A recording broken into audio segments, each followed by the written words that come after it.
Durante muchas décadas, el tercer secreto de Fátima ha sido un misterio guardado en los archivos del Vaticano. Era parte de un mensaje que Nuestra Señora de Fátima entregó a 3 niños portugueses en 1917, pero pidió que no se revelara al público hasta 1960. Sin embargo, la Iglesia conocía el tercer secreto y decidió no hacerlo público por razones que resultan impactantes. ¿Cuáles eran los contenidos del tercer secreto de Fátima que habían aterrado a la Iglesia?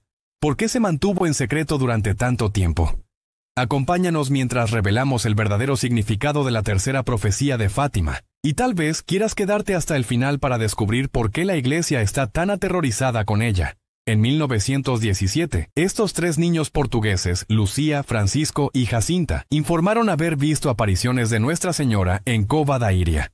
María pidió a los niños que rezaran el rosario por la paz en el mundo, el fin de la Primera Guerra Mundial y la conversión de Rusia. También les dio 3 secretos que no se revelaron al público hasta el año 2000. Francisco murió en 1919, Jacinta murió en 1920, y Lucía fue la única que quedó con los 3 secretos que había guardado durante mucho tiempo. El primer secreto era una visión del infierno. El segundo secreto era una profecía sobre el siglo XX, incluyendo el ascenso del comunismo y 2 guerras mundiales. Nuestra Señora de Fátima quería que los niños difundieran las otras partes de su mensaje, que predecían el colapso moral generalizado del matrimonio y advertían sobre grandes tribulaciones para la humanidad si no se arrepentía del pecado, especialmente de los pecados de impureza. El tercer secreto de Fátima se mantuvo en secreto durante muchos años, lo que llevó a especulaciones y teorías de conspiración sobre su contenido. El tercer secreto de Fátima fue revelado a los niños el 13 de julio, y debía mantenerse en la más estricta confidencialidad. ¿Pero por qué? Vamos a examinar un poco más de cerca la historia de Lucía. En 1943, la hermana Lucía enfermó y se le pidió que escribiera el tercer secreto en una sola hoja de papel. Escribió el secreto, lo selló en un sobre y se lo entregó al obispo de Leiria. Este sobre contenía el tercer secreto que no debía ser abierto hasta 1960. La hermana Lucía, que recibió el secreto, pidió al obispo de Leiria que lo leyera, pero él se negó. En cambio, lo guardó para su custodia y luego lo transfirió a los archivos secretos del Santo Oficio el 4 de abril de 1957 para asegurar una mejor protección. El 17 de agosto de 1959, el padre Pierre-Paul Philippe, representante del Santo Oficio, llevó el sobre con el tercer secreto al Papa Juan XXIII, con el acuerdo del cardenal Alfredo Ottaviani. Según el mensaje de Fátima, el Papa Juan XXIII dudó en abrir el sobre y en última instancia decidió no revelar el secreto y devolver el sobre al Santo Oficio. Casi 6 años después, el Papa Pablo VI leyó el contenido del secreto pero decidió no publicarlo. El sobre fue devuelto a los archivos del Santo Oficio. ¿Qué secreto contenía la carta que ninguno de los papas quiso revelar? Debes prestar atención ahora, porque aquí es donde las cosas comienzan a volverse impactantes. El 13 de mayo de 1981, el Papa Juan Pablo II fue baleado 4 veces por Mehmet Ali Akka, quien estaba en un automóvil descubierto moviéndose lentamente hacia la Plaza de San Pedro, que estaba llena de más de 10.000 personas. El Papa Juan Pablo II, después de sufrir la grave herida de bala en la Plaza de San Pedro, solicitó el sobre que contenía la tercera parte del secreto. Tras recuperar la conciencia, el Papa no podía creer lo que acababa de leer. Pensó que se trataba de él sobre quien había profetizado Nuestra Señora de Fátima. El Papa creía firmemente que el 13 de mayo de 1982, el 64º aniversario de la primera aparición de Fátima, la Madre Santísima María había intervenido para guiar las balas que se dispararon contra él, protegiéndolo así de la muerte.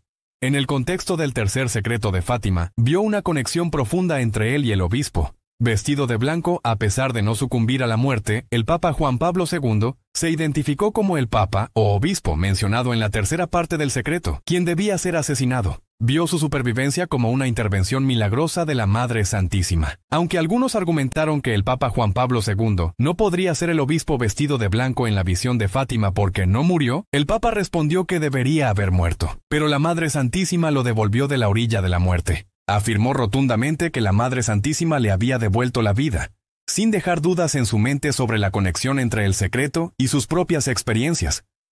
Pero nada de esto explica por qué todos los papas se habían echado atrás al leer el tercer secreto. Incluso aquellos que lo leyeron no lo revelaron al mundo exterior. porque en el año 2000, el Papa Juan Pablo II hizo público que la tercera parte del misterio de Fátima era solo una parte del misterio real que se reveló a la hermana Lucía en ese día. Esto significa que hay mucho más en el secreto real. ¿Significa esto que el intento de asesinato de Juan Pablo II hace unos 40 años no fue el fin de la misión profética de Fátima? ¿Qué más hay que no sabemos? Lo que estoy a punto de revelarte son las palabras exactas de la carta que escribió la hermana Lucía ese día. Escribo en obediencia a ti, mi Dios, quien me manda a hacerlo a través de su excelencia, el obispo de Leiria, y a través de tu Madre Santísima y la mía. Después de las dos partes que ya he explicado, a la izquierda de Nuestra Señora y un poco arriba, vimos un ángel con una espada llameante en su mano izquierda. Al agitarla, la espada emitía llamas que parecían querer incendiar el mundo, pero se apagaban al contacto con el esplendor que Nuestra Señora irradiaba hacia él desde su mano derecha.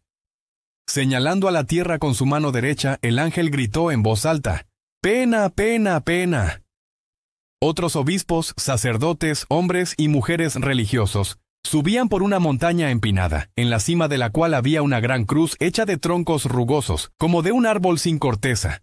Antes de llegar allí, el Santo Padre pasó por una gran ciudad, mitad en ruinas y mitad temblando con pasos vacilantes. Afligido por el dolor y la tristeza, oraba por las almas de los cadáveres que encontraba en su camino. Habiendo llegado a la cima de la montaña, de rodillas al pie de la gran cruz, fue asesinado por un grupo de soldados que le dispararon balas y flechas.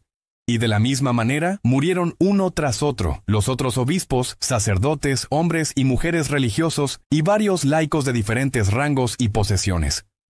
Debajo de los dos brazos de la cruz había dos ángeles, cada uno con un aspersorio de cristal en su mano, en el que recogían la sangre de los mártires, y con ella rociaban las almas que se dirigían hacia Dios.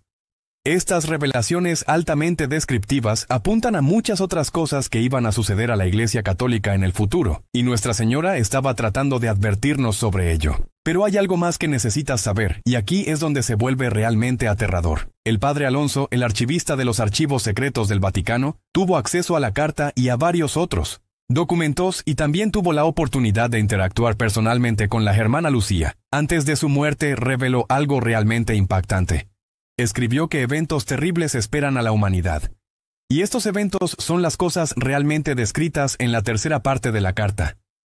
Estos eventos terribles no tenían nada que ver con enfermedades, desastres naturales o hambre. Algo estaba a punto de suceder en la Iglesia Católica, que iba a sacudir sus cimientos mismos. Una crisis interna espera a la Iglesia Católica, y los funcionarios más altos de la Iglesia serán responsables. La fe desaparecerá lentamente de la Iglesia, y muchos de ellos rechazarán a Dios y sus enseñanzas originales. Prácticas inmorales asolarán la Iglesia y surgirán conflictos dentro de la Iglesia. Los conflictos y desacuerdos resultarán en la caída de las jerarquías vaticanas más altas, que incluso podrían involucrar al pontífice. Lo que se había temido durante tanto tiempo finalmente ocurrió cuando, en agosto de 2018, surgieron informes alegando que un número significativo de cardenales dentro del Vaticano había estado involucrado en encubrir casos de abuso sexual que habían ocurrido a lo largo de los años. Algunos de los cardenales implicados en estos informes fueron el cardenal Sodano y el cardenal Bertone, quienes jugaron papeles significativos en la divulgación pública del tercer secreto de Fátima en 2000. Durante el anuncio se comunicó que el tercer secreto era esencialmente de poca importancia, ya que sus graves advertencias como el intento de asesinato de Juan Pablo II en 1981 ya se habían producido. El mensaje transmitió que las advertencias del tercer secreto estaban relacionadas con los últimos eventos, lo que llevó a la percepción de que no había necesidad de preocuparse más por ello. Pero estaban equivocados. Nuestra Señora de Fátima estaba tratando de advertir al mundo sobre estas cosas con anticipación. Las cosas iban a desmembrar a la Iglesia Católica en pedazos. Si miras el estado del mundo en este momento, entenderás que lo que dijo la Madre María ese día ha comenzado a hacerse realidad. No pasará mucho tiempo antes de que las cosas que Nuestra Señora de Fátima nos advirtió comiencen a cumplirse. Y la Iglesia Católica debe hacer algo al respecto pronto, antes de que sea demasiado tarde.